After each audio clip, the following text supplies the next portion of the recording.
Welcome to a brief explanation of mindfulness practices, the benefits, and some tips for beginners, brought to you by Yes Psychology and Consulting. More men and women of all backgrounds and all ages are practicing mindfulness these days because of their positive experience of those practices and also the scientific research that backs up its benefits. But we wanted to give you some more information about what mindfulness practices are, how they are different from other types of relaxation or other traditions, so that you're aware of that and we can demystify that for you. So mindfulness, put simply, is paying attention on purpose in the present moment without making judgments. So I'll say that again. Mindfulness is about paying attention on purpose in the present moment without making judgments. It's something as a practice that if you do regularly over time, it becomes easier, but it's also important to find the technique that works for you, and therefore the tips we give you today will help with that. Naturally, we do all these sorts of things for good reasons. It can improve your well-being overall and also your personal effectiveness in life and at work. It's not just a fad and it's in to stay, and that is why mental health professionals, doctors, mindfulness practitioners, yoga instructors, and all sorts of practitioners in this area will be talking more about it, and it's not just a fad. So because mindfulness is about paying attention on purpose in the present moment without making judgments, you'll find that when you're experiencing a practice technique via a smartphone app, a website, or via a trainer who's guiding you through the process, the actual technique will include those areas. You'll be guided to pay attention to the moment around you, to your five senses, to aspects of sensations arising in your body, to what you see, hear, smell, taste, experience, and then shifting that attention on purpose to various areas within your body and around you. You'll also be asked to bring your attention back if your mind wanders, and that's about letting go of distractions. Also, in terms of not making judgments, the practices will ask you to not try to understand or approve or disapprove or fix or change any of those sensations or thoughts that arise as you practice, but just to let them be. Let them come and go as they please. And there's all sorts of words and phrases used in the various techniques that will guide you through. Interestingly, mindfulness practices, the activities, there is a whole range of different types of strategies and various scripts of different lengths from a few minutes to half an hour to an hour, but people must find the ones that work for them, and it may be best to start simply and also start with a coach. A coach might be someone who is trained formally in mindfulness-based techniques.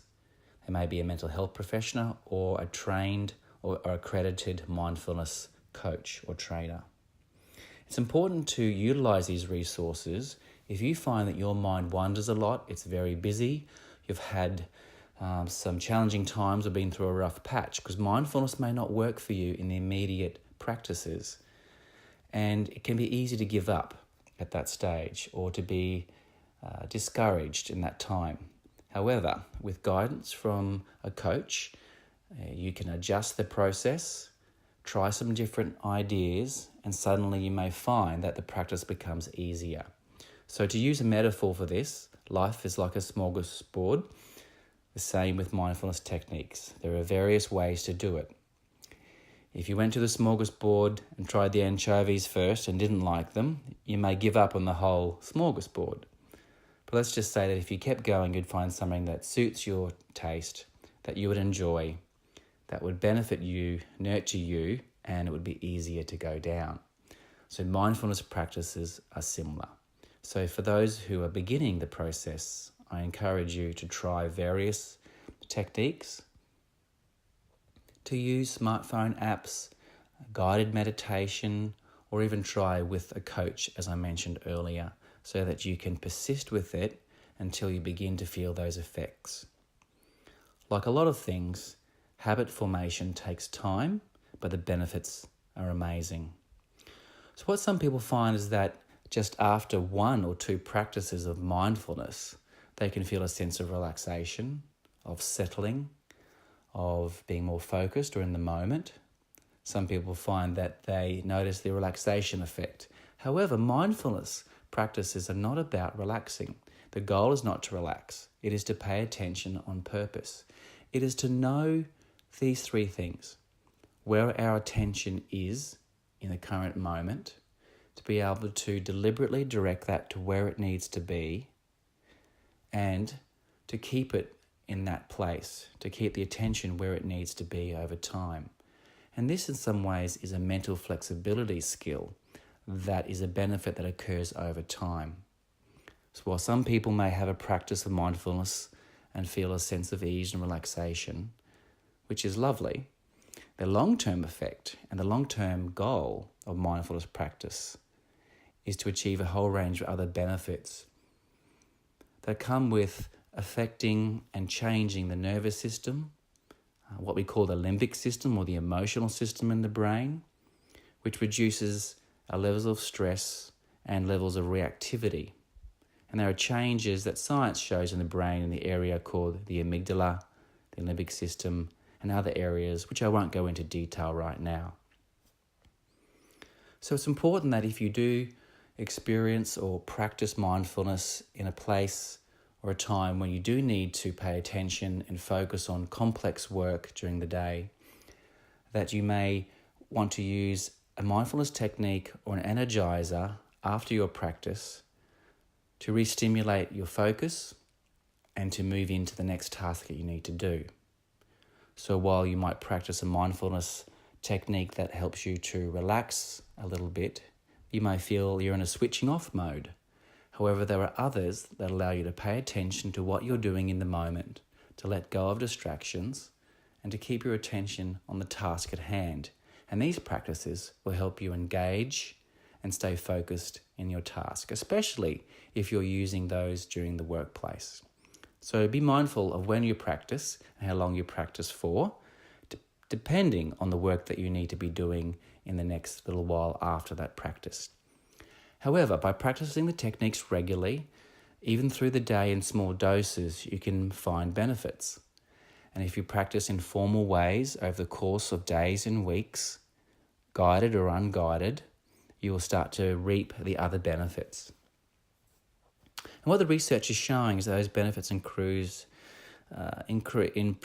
sense of well-being, reduced stress and worry, even an increase to health and the immune function, so less colds and flus, things like that. And while it's not a cure for all sorts of physical ailments, it can certainly help your whole body function. It can boost our working memory and our concentration, increase our focus and our information processing speed, which is great for work and complex tasks. We become also less emotionally reactive. We tolerate frustration better. We increase our mental and cognitive flexibility to be able to shift our perspective, see things from another angle, problem solve, so to speak. And with time and invoking the attitudes of mindfulness, we can increase our compassion for ourselves and others, sense of empathy, and a flow-on effect to relationship satisfaction.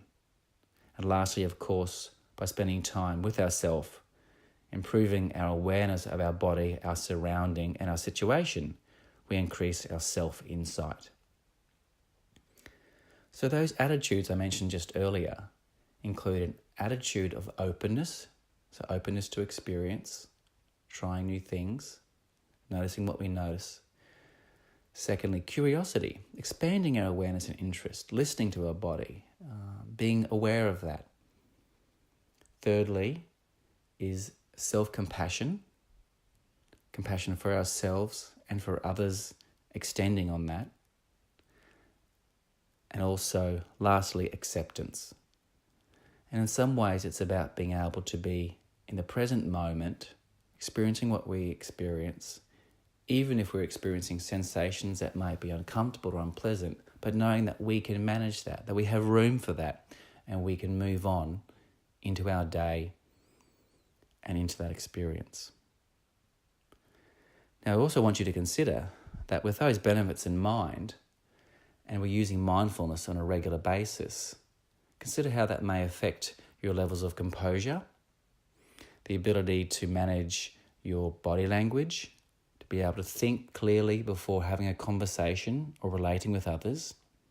And what I notice, my colleagues notice, and other people tell me who have practiced this, there can be a flow-on effect in terms of thinking clearly for tackling a tough situation or a difficult conversation, activating the diplomatic part of the brain, and being able to listen well and interact well with others.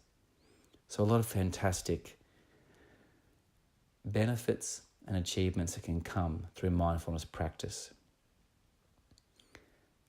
Now, as I mentioned before, mindfulness practices, there are a range of those, a family of practices in some way. They are different to relaxation techniques, which focus on directly relaxing the muscles and having an outcome of relaxation. However, there are some overlap, and mindfulness practices can also be achieved in part by other techniques you may have learned through yoga, tai chi, martial arts, and so forth. Some of the names of the mindfulness practices you will see in smartphone applications, websites, and programs include basic grounding mindfulness, grounding in the 5 senses, mindful breathing, body scan, also observing our thoughts and letting go, so noticing our thoughts. Also a range of mindfulness in everyday activities, because mindfulness is a transportable, free technique you can take everywhere you go. It can be used walking, eating, sitting, showering, just noticing whatever you notice around you. And we've found, certainly in our practice in helping workforces, teams, employees, leaders and executives, that you can use mindfulness practices in their simple format in any environment, sitting, standing at work, being on the bus, being in a noisy shopping centre, with the kids around, or quietly lying down in your bedroom at night. Either way, we're using what is around us and what is within us. And in that way, mindfulness practices are very helpful, transportable, and effective. And to conclude, as I mentioned before, that any technique does take time. So I encourage you, if you are finding it difficult to settle, difficult to practice the techniques, they don't seem to be working for you, please do persist. And as I mentioned, seek out a trained, accredited mental health professional or mindfulness coach with formal training who can guide you through to find the technique that works best for you, to warm up to those techniques, to try them out. And ultimately, when practicing, you can start small steps, a few times a day, try out different techniques, observe the effects of those, report back to your coach or to a buddy who you are practicing with, and that way you can start to work out what works for you and raise any questions that you need to ask your coach as well. So I hope this little instruction has been helpful as an introduction to mindfulness practices, their benefits, and some explanation and tips around that. Remember that after practicing for some time and you develop the benefits of mindfulness, that when you're in that moment, when you need to ground yourself, when you need to focus, to feel compassion, to feel calm, to feel composed, that the ability to pay attention on purpose in the moment without making judgment will allow you to be open, curious, to accept the situation you're in, be compassionate, and ultimately to respond in a way that is consistent with your values, that is constructive, and that is helpful for yourself and others in that moment. Good luck.